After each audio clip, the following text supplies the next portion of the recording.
c'est une tragédie absolue.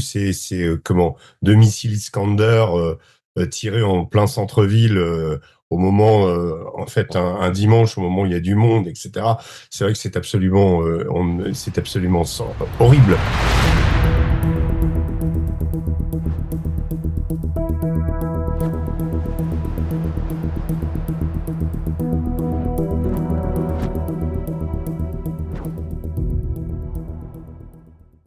Tout de suite, notre corps à corps. On va faire un point sur l'actualité internationale et notamment cette dernière frappe russe contre le centre de Soumy. Et puis, on va revenir sur la Roumanie et ce qu'a dit Călin Georgescu chez Tucker Carlson, puisque nos deux amis Nicolas Mirkovic et Régis Le Sommier reviennent de Roumanie. Justement, on en parle dans notre corps à corps. Corps à corps. Corps à corps. Et l'actualité internationale se rappelle à nous, malheureusement. Bonjour Régis Le Sommier. Bonjour Clémence. Merci beaucoup d'être avec nous, grand reporter, directeur de la publication d'Omerta. Vous sortez votre dernier numéro hors série Ukraine, la guerre sans fin. Et vous êtes auteur de ce livre, Qui est le diable, l'autre ou l'Occident, aux éditions Max Milo. Bonjour Nicolas Mirkovic. Bonjour Clémence. Merci beaucoup d'être avec nous, analyste géopolitique, président de l'association Ouest-Est, auteur de Bienvenue au Kosovo, Le chaos ukrainien et dernièrement L'Amérique Empire aux éditions Temporis. Et je précise donc que vous étiez tous les deux il y a peu de temps, vous allez revenir dessus, en Roumanie également. Mais avant de parler de la Roumanie, et de toute façon peut-être que tout ça là est lié, vous allez nous l'expliquer vous-même, il faut qu'on revienne sur cette frappe russe dans le centre de Soumy qui a tué dimanche dernier donc. 34 personnes avec les derniers chiffres, dont 2 enfants, 117 blessés. C'est le bilan publié par les services de secours ukrainiens sur Telegram. Dans un message sur les réseaux sociaux hier, Volodymyr Zelensky appelle à faire pression sur Moscou. Je le cite, « Sans une pression vraiment forte, sans un soutien adéquat pour l'Ukraine, la Russie continuera à mener cette guerre. » Voilà ce qu'il dit.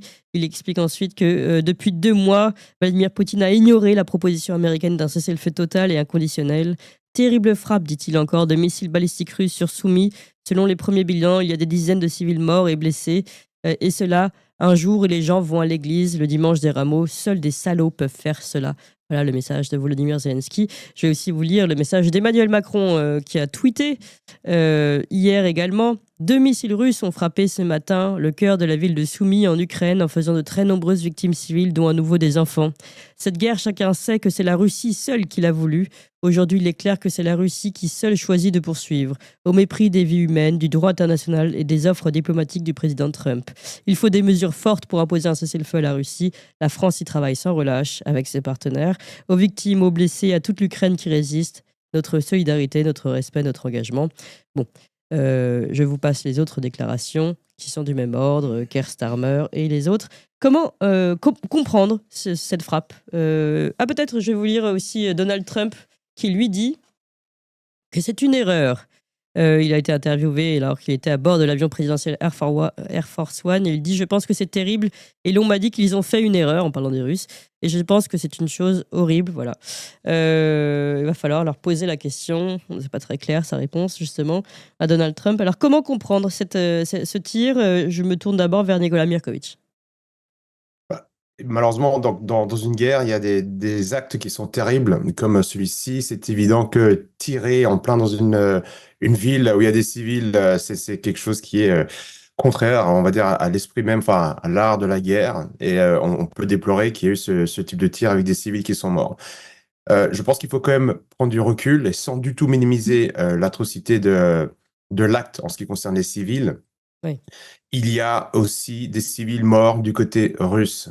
Et ça, il faut juste faire attention parce que je vois quand il y a des attaques de l'armée ukrainienne sur les civils russes, on ne voit pas Donald Trump monter au créneau, on ne voit pas Emmanuel Macron se fendre de communiquer pour rappeler aux Ukrainiens qu'il ne faut pas tirer sur des infrastructures civiles. Il y a eu des tirs sur des infrastructures civiles sans mort ce week-end, mais à Donetsk, les médias n'en parlent pas.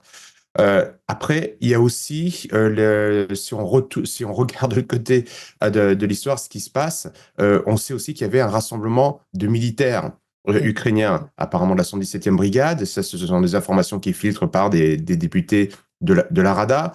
Pourquoi est-ce qu'ils se rassemblent? Ils sont rassemblés dans le centre de Soumy. Vous avez les responsables politiques ukrainiens qui se posent officiellement la question de savoir pourquoi est-ce qu'il y a ce type de rassemblement, pourquoi est-ce qu'il y avait des civils qui étaient là, comment est-ce que l'armée russe a su ça. Donc je pense que c'est terrible ce qui s'est passé pour ces civils. Pour autant, il y avait une cible militaire. Pourquoi est-ce que ces organisations militaires, et nous savons depuis le début de la guerre que les militaires ukrainiens, et je dirais que ça arrive aussi parfois du côté russe, mais les militaires se servent des infrastructures civiles pour organiser des réunions, des manifestations, pour cacher les armements. On a vu énormément d'armements ukrainiens qui étaient cachés derrière des immeubles, des habitations de civils. Donc voilà, il y a aussi une part de responsabilité et de la part des Ukrainiens d'organiser ce type de manifestation dans des endroits où il y a des civils. Alors après, maintenant, on n'a pas tous les éléments non plus de ce qui s'est passé, mais c'est évidemment un élément assez tragique, mais dans un contexte plus global qu'il faut prendre en considération et rappeler que malheureusement, il y a des civils qui sont morts des deux côtés de la ligne de front. D'accord. On va continuer d'ailleurs de parler de ce contexte. Et est-ce qu'on peut poser cette question? La Russie veut-elle vraiment arriver à une paix ou pas? D'après ce qu'on peut entendre des différents alliés de l'Ukraine, c'est pas tout à fait le cas. Mais d'abord, revenons sur les tirs. Régis Le Sommier. Écoutez, effectivement, comme le disait Nicolas tout de suite, c'est une tragédie absolue. C'est deux missiles Iskander tirés en plein centre-ville au moment, en fait, un dimanche, au moment où il y a du monde, etc. C'est vrai que c'est absolument horrible Oui. comme frappe. Et en effet, oui, il y a ça arrive, et je peux en témoigner des deux côtés, puisque le centre-ville de Donetsk a été régulièrement, les moins aujourd'hui parce que le front s'est déplacé à l'ouest. Mais moi, je me souviens d'une arrivée à Donetsk où toute la devanture de mon hôtel avait été l'objet avait reçu un tir d'un missile. Quand vous arrivez devant votre hôtel et que le truc était éventré, en plein centre-ville, il n'y a pas d'infrastructure militaire ni rien du tout. Ouais, vous comprenez ce que ça peut faire pour des gens qui passent, etc. Et cette menace, justement, sur les centres-villes, elle existe et elle a été malheureusement utilisée de part et d'autre. Mais il ne faudrait quand même pas, et j'ai vu certains commentaires, évidemment, toujours sur ces chaînes assez peu informatives, même si elles s'appellent chaînes d'infos comme LCI, où tout à coup, parce qu'il y a eu cet incident, ça y est, on est dans du bombardement systématique de civils. Non, cette guerre ne ressemble pas, de ce point de vue, à la Seconde Guerre mondiale. Elle est plus dans le profil de la Première Guerre mondiale, où il y a beaucoup plus, il y a une proportion écrasante de morts qui sont des militaires. Voilà, c'est des militaires pendant des engagements. Et paradoxalement, assez peu de civils meurent dans cette guerre, donc c'est pas des ciblages systématiques, ni des bombardements tels qu'on a pu en connaître pendant la Seconde Guerre mondiale Régis, en Angleterre ou sur l'Allemagne. Est-ce qu'on peut pas se dire, finalement, ça y est, la Russie ne fait plus, avant elle faisait un peu attention, maintenant plus du tout, elle s'en fout, je répète les commentaires que j'ai pu entendre sur les plateaux que vous avez nommés, c'est fini, de toute façon, ils veulent la guerre à tout prix. Est-ce que c'est ça, ou est-ce que finalement, non, on va dire, vous l'avez dit, malheureusement, ça arrive et ça reste, on va dire, assez peu fréquent dans cette guerre qui a lieu? Oui, c'est un événement abominable, mais la vérité, c'est qu'il n'y a pas eu d'arrêt, contrairement à ce qu'on a pu imaginer ou fantasmer, du tempo opérationnel des Russes, ni des Ukrainiens d'ailleurs, depuis le début des négociations. On a envisagé effectivement l'arrêt des frappes sur les infrastructures électriques, en particulier celle sur l'Ukraine. Un cessez-le-feu en mer Noire a été envisagé. Alors il est possible, j'ai pas moi les chiffres actuellement, mais que de ce point de vue-là, il y ait moins d'activité. Mais en termes du front et Soumy, la région de Soumy est une région qui est actuellement attaquée par la Russie. C'est l'oblast du Nord, une zone administrative à la frontière ukrainienne. Et depuis justement le retrait ukrainien de Koursk, eh bien l'oblast de Soumy est une zone qui est attaquée par la Russie. Donc elle est sur une ligne de front. On est à côté d'une ligne de front.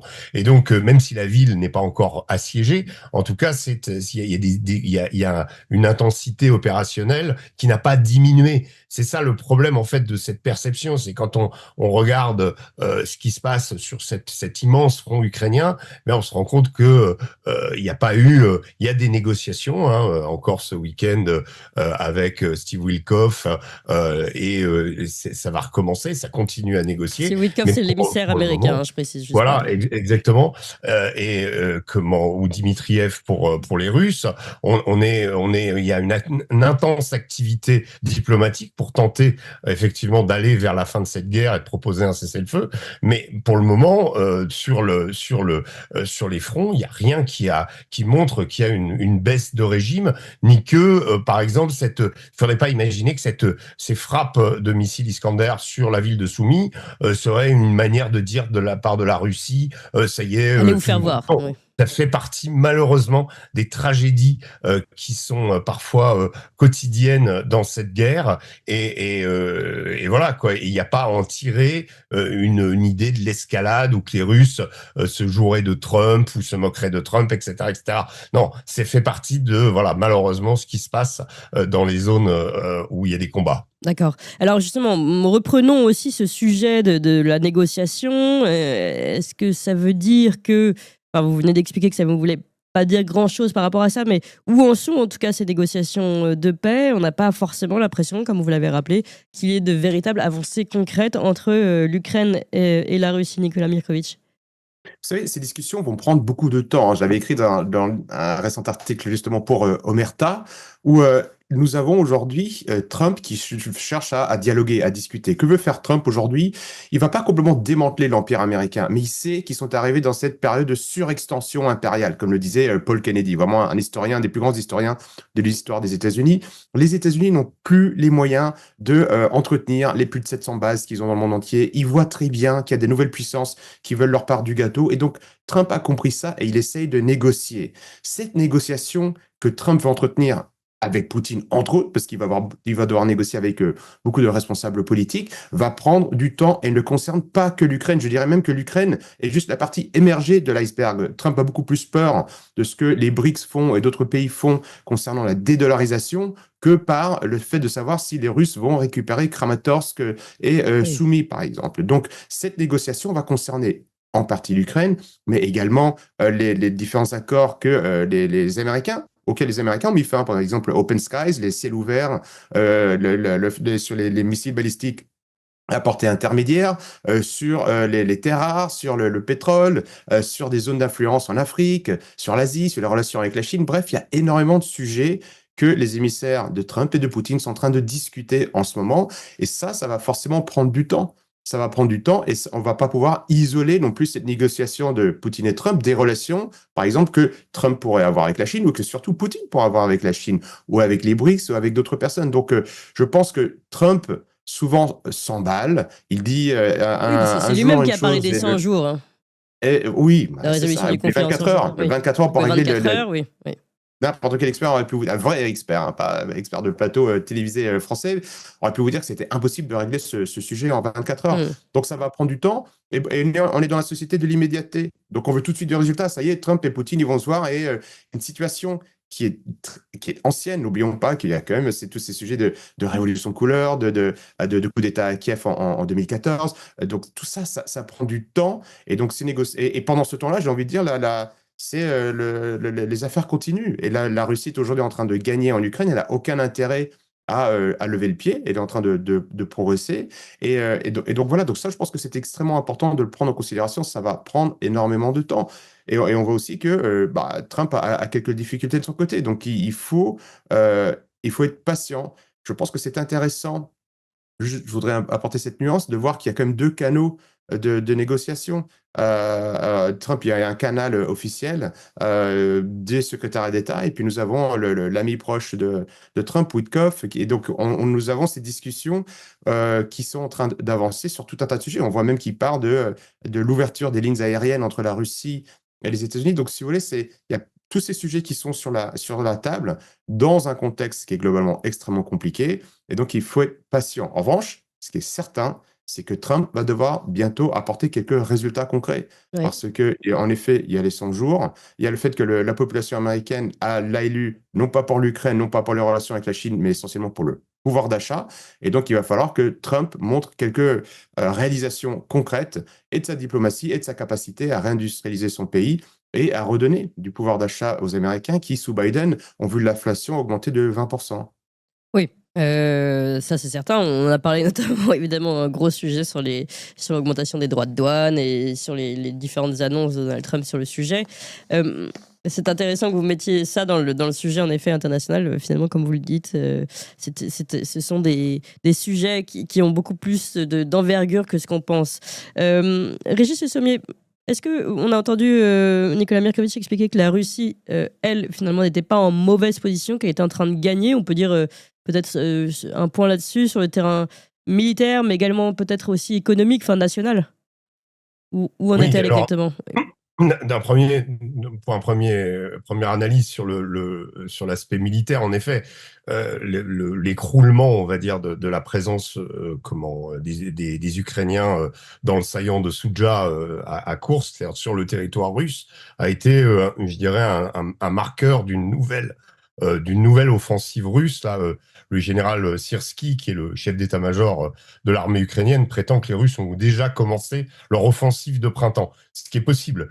Et actuellement, ce qu'on remarque, c'est que sur l'ensemble du front, y compris sur des fronts sud, sur le front sud de Zaporizhzhia, où jusqu'à présent les choses étaient plutôt calmes, les activités ont recommencé et les Russes ont commencé à grignoter village par village parce que ça reste une guerre d'attrition. Là aussi, pareil, on entend des choses en disant oui, les Russes continuent à progresser, mais très lentement, ce qui montre que les Ukrainiens résistent, certes, mais l'objectif des Russes est véritablement de détruire l'armée ukrainienne et pas tellement, en réalité, de prendre du kilomètre carré. Alors, on sent bien que, quand même, en réactivant ces fronts, il y a quand même un objectif d'obtenir les limites géographiques des 4 oblasts qu'ils ont décidé d'annexer à la Fédération de Russie, qui sont Kherson, Zaporizhzhia, Donetsk et Lugansk. Et ça, ce sera non négociable pour eux, en fait. Hein. Donc maintenant, il faut qu'ils les aient dans leur... Demande ça. Si ça se fait par la négociation, ça voudra dire que les Ukrainiens seront obligés d'abandonner du territoire. Là, actuellement, ils cherchent à le faire en partie par la force. Si un petit point de situation, sur ces 4 oblasts, les Russes ne contrôlent qu'un seul dans sa quasi-totalité, qui est l'oblast de Lugansk. Il leur reste encore un tiers de Donetsk à conquérir, un tiers de Zaporizhzhia et à peu près un tiers de Kherson, dont la ville de Kherson, dont je rappelle qu'il s'était retiré en novembre 2022. Et donc là, ils sont dans une situation, ils n'ont pas la quasi-totalité des limites géographiques de ces territoires. Donc ça, c'est un objet de négociation quand même assez tendu avec les Ukrainiens, évidemment, parce que certes, certains envisagent que les Russes gardent dans l'avenir les territoires qu'ils ont conquis, mais de là à leur en céder plus, c'est vrai que c'est quelque chose qui est très difficile et politiquement pour n'importe quel leader ukrainien aujourd'hui, ça voudrait dire en gros une capitulation sur laquelle, et on voit des cartes circuler, notamment une carte qui avait été établie par Keith Kellogg, qui était le premier émissaire de Trump pour l'Ukraine, où on voit que en gros l'Ouest, avec une possibilité de déployer des troupes justement anglaises et françaises et européennes à l'Ouest, une zone qui serait autour de Kharkov et Kiev, et puis le reste, l'ensemble des 4 oblasts qui reviendraient à la Russie. Donc ça, pour le moment, disons que dans les négociations, cette histoire territoriale, elle va être très importante. Et pour les Russes, c'est vraiment, on va dire, le début de une position très, sur très laquelle ils ne forte. reviendront pas dans leurs négociations. Non, dans leurs négociations. Mais actuellement, l'Ukraine n'est pas. Ce qu'il faut voir, c'est que l'Ukraine n'est pas en mesure d'imposer beaucoup de choses. Même si il faut rappeler une chose aussi, pareil par rapport à ce qu'on dit sur Trump et Poutine. Moi, j'ai écrit un papier pour le JDD où je rappelais qu'en fait le soutien le soutien de Trump à l'Ukraine et des Américains est fondamental. Il y a un article, le New York Times a sorti une enquête il y a une semaine expliquant que pendant toute la durée de la guerre, depuis Wiesbaden en Allemagne, il y avait une situation room dans laquelle tout a été décidé avec les Américains. La contre-offensive de 2023, le retrait la conquête de Kherson, la conquête de l'Est de Kharkiv, toutes les grandes manœuvres, peut-être à l'exception de la blitzkrieg des Ukrainiens sur Koursk en août dernier, qui là a été faite un petit peu sans vraiment que les Américains soient pilotes, mais le reste, ça a été piloté conjointement avec les Américains. Ça veut dire quoi? Ça veut dire qu'aujourd'hui, c'est la même chose. Ça veut dire que si Trump décide de retirer l'élément américain dans cette guerre, en 2 semaines, l'Ukraine perd.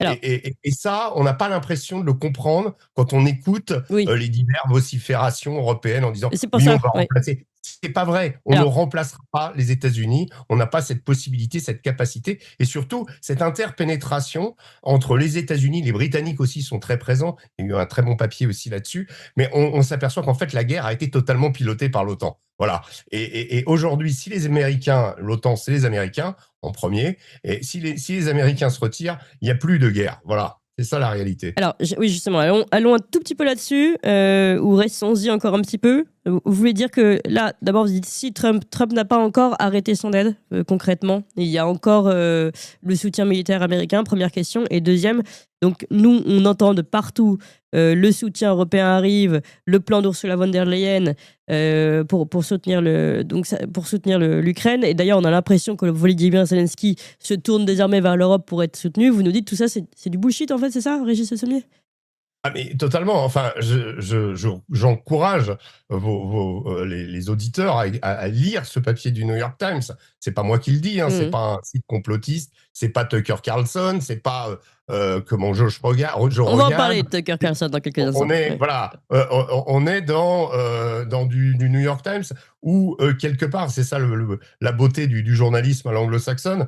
Certains papiers vont contre la ligne éditoriale du propre média dans lequel on a encore le droit, oui, là-bas. Voilà, exactement. Il y a quand même encore un sacro-saint respect pour la liberté d'expression. Mais là, en l'occurrence, c'est un papier qui est fait à partir de témoignages de généraux américains. Vous avez des généraux américains qui ont piloté cette guerre, et ce dont on se rend compte, c'est que aucune décision n'a été prise, sauf, et c'est là où c'est aussi très intéressant comme papier, c'est-à-dire à partir du moment où Zelensky en 2023 met son nez dans les affaires militaires, eh bien, c'est là où les choses commencent à déraper. Et cette fameuse contre-offensive ukrainienne de l'été et de l'automne 2023 va complètement échouer parce que les plans initiaux élaborés par les Américains et les Ukrainiens avec le général Zaloujny à l'époque, eh bien, n'ont pas été finalement suivis par le président ukrainien qui a choisi un autre général, le général Syrski,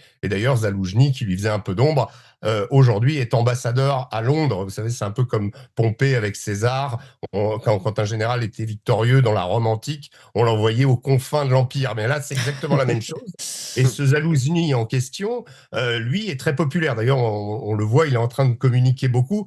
La perspective d'élection en Ukraine peut peut-être aussi être derrière cette communication importante de la part de ce général. Mais si vous voulez, ça a été une catastrophe. C'est que comment Zelensky s'est appuyé sur Syrski, et Syrski, bec et ongle, a voulu percer à Bakhmout. Et personne n'a percé à Bakhmout. Ça a été, on va dire, le tournant de cette guerre. L'armée ukrainienne s'est épuisée face aux troupes de Wagner en particulier, et elle n'a pas réussi à conquérir Lugansk, qui était l'objectif. Et donc, en fait, si vous voulez, la contre-offensive de l'été 2023 a échoué parce que les Américains qui pilotaient cette guerre avec les Ukrainiens avaient dit non, ne vous accrochez pas à Bakhmout, laissez tomber cet endroit, ça n'a rien à... Voilà. Et il y a un général qui s'est entêté, il fallait une victoire à Zelensky, Bakhmout avait été mis vraiment dans la société ukrainienne, il y avait même des chants ukrainiens sur la forteresse Bakhmout, Oui. que les Russes écoutent d'ailleurs. Mais il y a eu voilà, c'était très symbolique. Il fallait s'accrocher à cette ville. Et en effet, les Ukrainiens s'y sont accrochés. Malheureusement, ils ont usé une partie de leurs meilleures troupes dans cet endroit qui n'avait aucun intérêt stratégique. Mais faut-il le rappeler encore une fois, Ni Verdun, ni Stalingrad n'avaient d'intérêt stratégique non plus. Ouais. Et je pense que le tournant de la guerre a eu lieu là. Et c'est une affaire politique. Mais pour revenir à cet article qui me paraît fondamental, ce qu'il montre, c'est que aujourd'hui encore, si l'armée ukrainienne n'est pas guidée, renseignée, informée H24 par les Américains, eh bien, elle ne peut pas continuer cette guerre et continuer à résister à l'assaut des Russes. Nicolas Mirkovic, un mot là-dessus aussi, si vous le voulez bien, avant qu'on parle, vous avez parlé de révolution de couleur, alors avant qu'on parle de la Roumanie en particulier, puisque autant l'association Ouest-Est que vous, Régis Le Sommier, y étiez il y a peu de temps, donc vous avez des informations certainement sur le sujet, mais avant Nicolas Mirkovic, concernant en effet l'état de cette guerre, et peut-elle continuer sans le soutien américain? Où en sommes-nous dans le soutien américain? S'est-il totalement arrêté? Qu'est-ce qui continue? Qu'est-ce qui s'arrête? Et puis le soutien européen, qu'est-ce qui vaut vraiment? Et Régis a complètement raison. N'oublions pas que cette guerre, que si on prend du recul et si on prend d'autres auteurs américains comme Michael Hudson, comme John Mersheimer, même Tulsi Gabbard, qui est aujourd'hui responsable du renseignement de Donald Trump, aujourd'hui ne vont pas vous dire autre chose que les États-Unis, et dans le sillage évidemment l'OTAN, sont responsables de la situation ukrainienne. C'est-à-dire que même sans lire la presse russe ou la presse complotiste, les Américains eux-mêmes, des spécialistes de la région, savent très bien que c'est cette expansion de l'OTAN vers la frontière russe qui est à l'origine, et que des personnes comme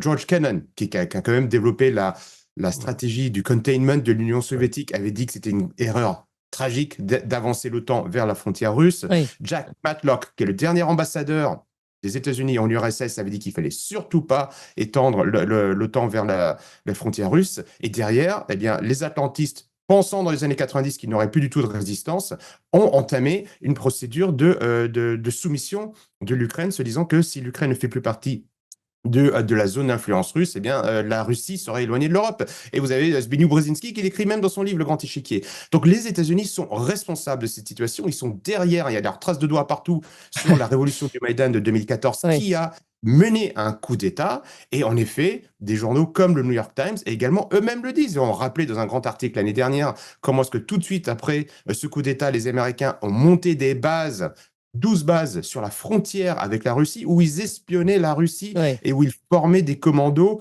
qui étaient, dont le but était de s'attaquer aux Russes. Et ça, c'était avant 2022. Aux russophones de la partie ukrainienne. Oui. Exactement. Oui. Et donc, du coup, si vous voulez, les grandes presses américaines, parfois, laissent filtrer ce type de pièces de véritable journalisme extrêmement intéressant. Nous ne voyons pas ça. Donc, ce sont les États-Unis qui sont, on va dire, l'élément majeur. Et en effet, comme l'a dit Régis il y a quelques instants, si Trump dit on arrête, c'est fini. Aujourd'hui, les États-Unis continuent d'approvisionner l'armée ukrainienne. Donc, ils Sans continuent les là. Ouais. États-Unis, voilà, sans les États-Unis, il n'y a plus d'armée ukrainienne. Mais je comprends pas. Alors, les milliards qu'on envoie, ils servent à rien? C'est pas suffisant? Si, ou bah, c'est- nous aussi, on essaie de montrer, nous avons aussi notre complexe militaire-industriel qui essaie de montrer la vertu de notre armement, l'efficacité, oui, qui testent leur matériel. Vous savez, il y a eu beaucoup de matériel qui a été fait. Il y a des études extrêmement passionnantes sur la qualité du matériel qu'on fait. Pourquoi est-ce que notre matériel coûte beaucoup plus, enfin, le matériel occidental coûte plus cher que le matériel russe? Comment est-ce qu'il se comporte dans la boue, dans le froid? Donc, c'est une façon de tester ça. Mais, et ça aide, une partie aide. Mais si demain les États-Unis se retirent, ce n'est pas avec quelques Césars, avec quelques Howitzer britanniques que l'armée ukrainienne va s'en sortir. Elle Ouais. n'en peut pas. Redzetnikov, qui est l'ancien ministre de la Défense ukrainien, disait qu'il travaillait pour l'OTAN et qui versait le sang des Ukrainiens. C'est-à-dire qu'aujourd'hui, les Ukrainiens servent malheureusement de chair à canon dans une guerre qui a été poussée, organisée, financée par Washington et ses alliés européens. Il n'y a pas d'armée ukrainienne sans l'aide des États-Unis. Et oui, et nous, la France, malheureusement, et d'autres membres de l'OTAN essayent de participer à cette guerre avec, comme dans toutes ces guerres américaines, qu'elles soient en Afghanistan, qu'elles soient en Irak. Pour la France, c'est un peu à part, mais pour les Britanniques étaient très proches des Américains en 2003. Ouais. Eh bien, chacun veut un peu suivre dans le sillage du patron américain pour montrer qu'ils sont des vassaux loyaux. Mais à la fin, ce sont les Américains qui sont à l'origine de la situation et qui détiennent les clés pour résoudre ce conflit. Nicolas Mirkovic fait une belle transition. Tout à l'heure, vous parliez de révolution Maïdan, de révolution colorée. Et là, vous parliez en effet de Washington qui dirigeait tout cela. Eh bien, on a entendu Călin Georgescu, vous savez, le candidat roumain qui était sorti vainqueur du premier tour des élections présidentielles roumaines chez Tucker Carlson le 10 avril dernier. Je vous propose d'écouter un extrait qu'on va traduire en direct. J'ai été écarté par la mafia mondialiste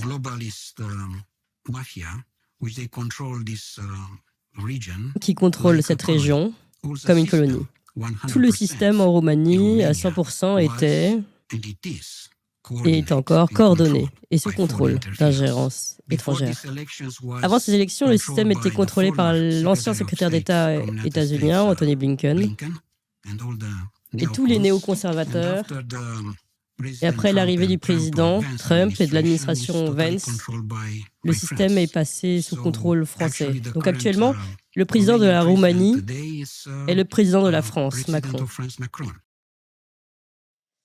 Voilà, c'est un extrait extrêmement fort de Călin Georgescu chez Tucker Carlson. Alors évidemment, c'est son opinion. Ne disons pas que tout ce qui est dit là-bas est forcément vrai, mais malgré tout, je voudrais vous faire réagir tous les deux, d'autant plus que autant l'association Ouest-Est est allée sur place en Roumanie, et Régis Le Sommier, vous y étiez également il y a peu de temps. On va commencer par Régis. Comment vous réagissez à cet extrait et qu'avez-vous vous-même rapporté de ce voyage, de ce reportage?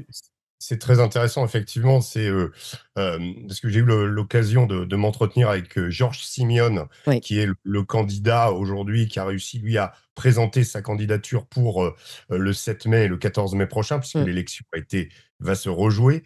Et Georges Simeone on va dire, l'adoubement, enfin, on prend un peu la place de Călin Georgescu, même si leurs positions sont pas toujours sur la même longueur d'onde. Oui, par rapport à l'OTAN et l'Europe, pas tout Voilà. à fait. Oui. Alors, ce qui est très intéressant, c'est que j'y ai passé 4 jours et que j'ai eu l'occasion de m'entretenir avec donc Simeone et avec d'autres personnages importants, notamment dans le parti AUR, qui est le parti conservateur qui a prospéré en Roumanie à l'époque du Covid et qui aujourd'hui est le deuxième parti représenté à la Chambre et au Sénat. Ce qui reste quand même très intéressant, c'est qu'il y a chez les Roumains, alors il y a deux choses, il y a deux aspects.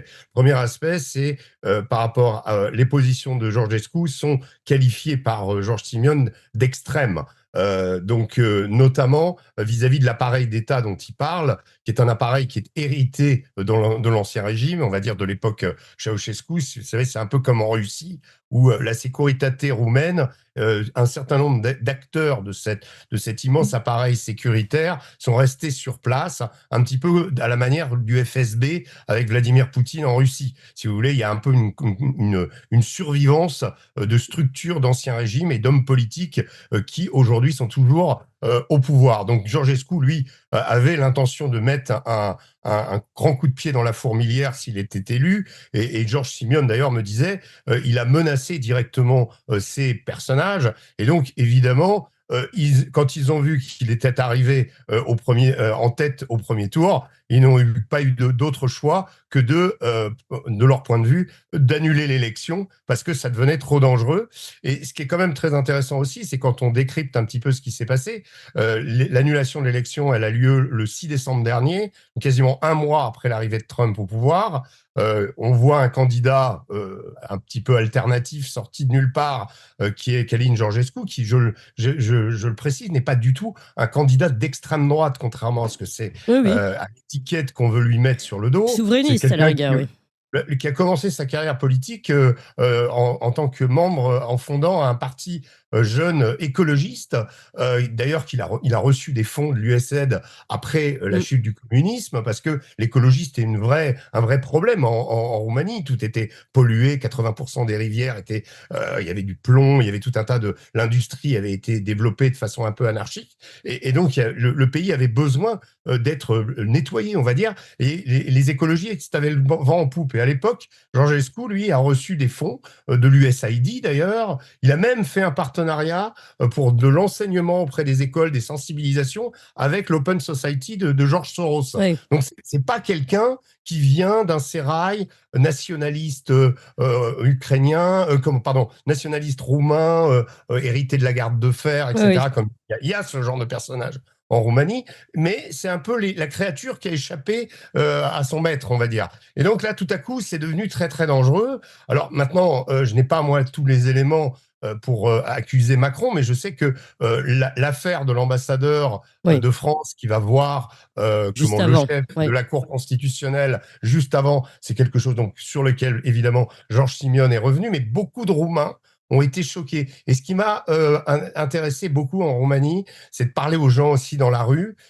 Et j'ai rencontré des gens de gauche, ceux qui soutiennent le maire de Bucarest, qui actuellement est le concurrent principal de Georges Simeone, qui sont à gauche, mais qui ont été très choqués de la manipulation institutionnelle faite à cause de ces élections. Les gens sont pas à l'aise. Oui. Il y a à nouveau un espèce de climat de peur, un petit peu comme quoi tout peut arrêter.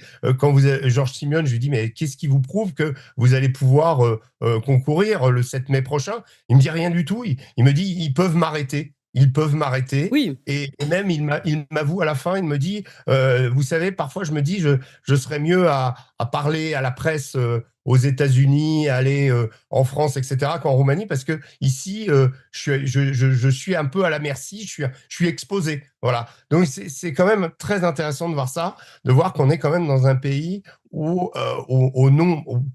on va dire, parce que globalement, quand on leur demande ce qu'il y a derrière, ils vous disent tout de suite c'est Ursula qui y a derrière. Hein. Voilà. Alors, après, c'est très difficile de tester, de Alors, trouver Khalil les preuves, Georgescu etc. dit que c'est la mafia mondialiste. Hein. Oui, mais c'est plus Simeone n'est large pas que loin ça. de penser la même chose. Et pourtant, on est quand même dans quelqu'un qui est... parce que là aussi, c'est pareil. Hein. Pro-OTAN, pro-Europe, ouais. Voilà, très, très, très critique vis-à-vis de l'Europe pour ce qui est de Simeone et très pro-OTAN, mais le côté pro-OTAN vient aussi d'une vieille peur de la Russie Oui, oui, non, qui existe. Hein. C'est pour eux, ils ont l'impression même à l'époque de Ceausescu a été en porte-à-faux un nombre de fois impressionnant avec Moscou. Juste une question avant de donner la parole à Nicolas Mirkovic, puisque vous avez pu interroger en direct Simeone, le candidat Simeone, que nous aussi on a pu interviewer comme vous une première fois de manière indirecte, il faut le préciser. Oui.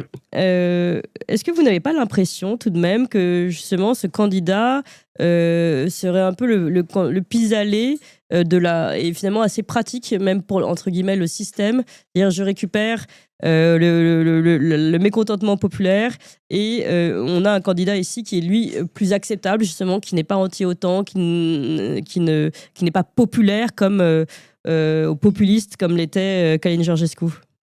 Non, il est nettement moins, c'est sûr, il est nettement moins, subversif Oui. que Georgescu, mais néanmoins, il a quand même des convictions, il a quand même, voilà, une attitude vis-à-vis de la France très hostile, vis-à-vis de l'Europe très hostile. Il est, lui aussi, en fait, ce qu'il faut que nos auditeurs comprennent bien, c'est que pour que Simeone puisse se présenter, donc il y a eu le ralliement de Khalil Georgescu. La situation, l'état des rapports entre les deux hommes est assez difficile il ne s'étend pas trop là-dessus, même si je lui ai posé la question. Mais il y avait aussi une troisième candidate qui s'appelle Anna Maria Gavrina. Et Anna Maria Gavrina était prévue si la candidature de Simeone n'était pas refusée. acceptée. Oui. Donc, ils ont fait et d'ailleurs, il nous a dit, parce qu'il a réagi aussi sur, on va dire, la mise à l'écart de Marine Le Pen, et il dit, il faut que la France fasse comme nous, avec Jordan Bardella ou avec Marion Maréchal, voilà, qui est des candidats de façon à ce que, in fine, le système soit obligé d'accepter quelqu'un du bloc national. Mais sauf qu'on n'a pas entendu Khalil Georgescu officiellement expliquer que lui, il soutenait désormais le candidat Simeone. Ça, on l'a pas entendu après coup. Et d'ailleurs, vous-même, vous dites qu'il n'est pas très clair sur leur relation. Hein. Non, les relations ne sont pas très claires. Moi, je lui avais posé la question, je lui ai dit, mais est-ce qu'il va figurer dans votre gouvernement? Quelle place aura-t-il? On lui a C'est posé la trop même question. tôt pour savoir, Mm. etc., etc. Donc oui, il n'y a pas le même ADN chez les deux hommes, Ouais, c'est ouais. évident. Mais il faudrait pas non plus imaginer que Simeone est un candidat, on va dire une sorte de version soft. Non, non, il a réellement des convictions et il emporte le parti OUR est quand même un parti qui a été constitué, je vous dis, dans l'opposition justement à la vaccination. Enfin, il y a des choses quand Ouais, même oui.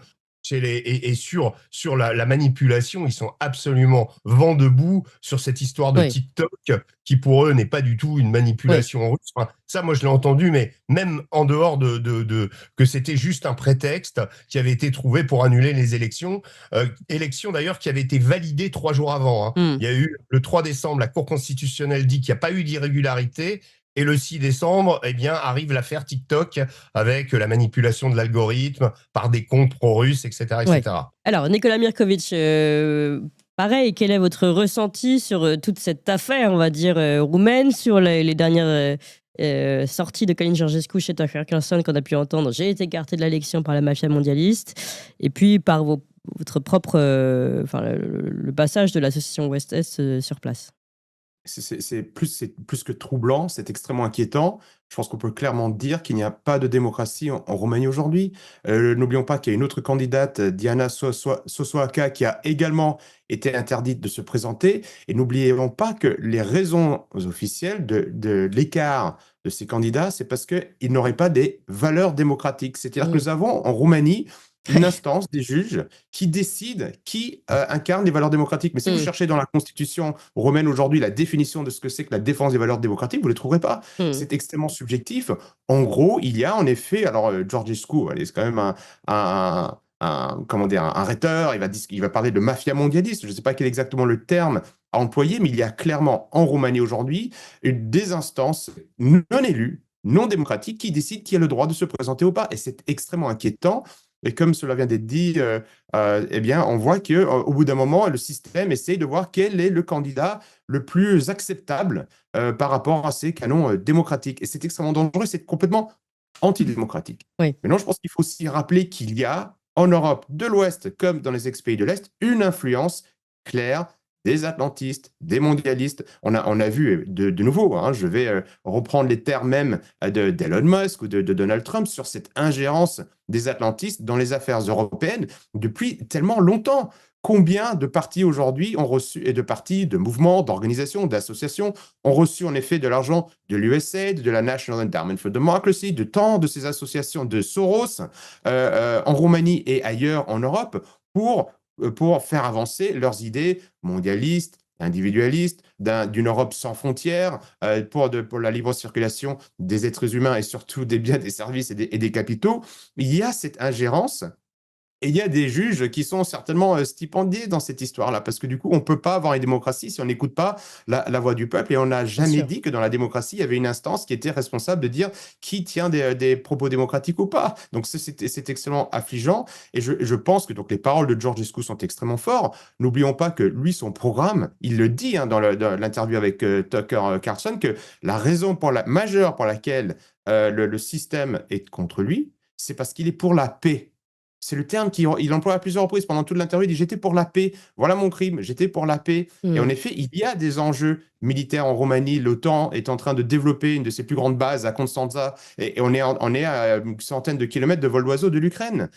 Lui, il dit qu'il est pour la paix. Son programme était fondé sur l'eau, l'énergie et la nourriture. Donc, c'est un programme d'aide aux Roumains. Nous avons nous-mêmes, Ouest-Est, terminé notre première mission. Alors, j'y étais pas personnellement, mais il y avait des bénévoles de notre association qui étaient à Bako, qui est dans le nord-est du pays. Je peux vous garantir qu'on se demande où va l'argent de l'Union européenne. On est encore dans on a vu des maisons, enfin, les volontaires, sur notre page Facebook et sur notre site internet, on a un compte-rendu de personnes qui habitent à 12 dans des 40 mètres carrés où ils dorment à tour de rôle, parce qu'il n'y a pas assez de place pour dormir, où ils ont des maisons qui sont construites à même le sol. Et en face de ça, vous avez dans la même rue des bâtiments rutilants d'entrepreneurs qui ont reçu visiblement de l'argent ou de l'aide de l'Union européenne, mais une pauvreté extrême dans ces pays. Et donc, on est en train de trouver 800 milliards pour la guerre et on n'a toujours pas réglé le problème de la pauvreté en Europe et clairement pas en Roumanie. Et Georgescu s'adresse à cette population qui n'a clairement pas vu le ruissellement, qui ne voit pas les bienfaits de l'Union européenne, qui ne voit certainement pas les bienfaits de rapprocher la Roumanie, de développer une énorme base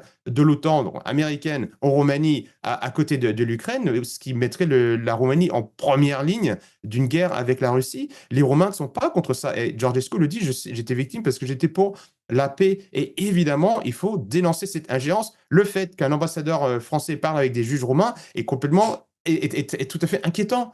Comment est-ce qu'on peut... je rappelle, et ça me fait penser aussi à ce rôle de l'ambassadeur américain Zimmerman qui, pendant les années 90, après que les Bosniaques musulmans, les Croates et les orthodoxes avaient réussi à trouver un accord de paix, le responsable des musulmans de Bosnie arrive à Sarajevo, il rencontre Zimmerman, l'ambassadeur américain en Yougoslavie, il sort de la réunion avec Zimmerman et il dit « Je retire ma signature de cet accord de paix qui avait été trouvé avec les Croates et les Serbes » et la guerre a déclenché peu de temps après. Donc, si vous voulez, cette ingérence des États atlantistes dans les affaires de pays souverains est extrêmement inquiétant parce que ça va toujours dans la mauvaise direction, ça va toujours vers la guerre, ça va toujours vers plus de contrôle et ça va vers toujours plus de pauvreté et d'instabilité pour les populations locales. Et ça, nos médias n'en parlent pas. Je lisais il y a peu de temps le titre de La Croix quand Soso Aka a été interdite de se présenter. Elle dit une candidate pro-russe et complotiste. Comme si on pouvait juste... Voilà, c'est de nouveau, on met des étiquettes. Et comme si ça suffisait pour interdire. Enfin, je veux dire, la rigueur, elle serait pro-russe et complotiste si les gens votent en démocratie. Normalement, on a le droit de voter pour qui on veut. Exactement, mais cette vision simpliste que nous avons de résumer des situations en disant, bah voilà, ces pauvres bénés de Roumains qui ne savent pas comment voter, figurez-vous, vous allez voter pour une candidate pro-russe et complotiste. C'est l'affaire d'abord des Roumains, comme vous le disiez, Clémence, il y a quelques instants. Et nous avons aussi une vision qui est extrêmement pervertie, subjective de la part des médias dominants pour essayer de simplifier une situation qui est extrêmement compliquée et qui est dangereuse. Les Roumains ne veulent pas de la guerre, clairement, et c'est pour ça que Georgescu a fait un score aussi important.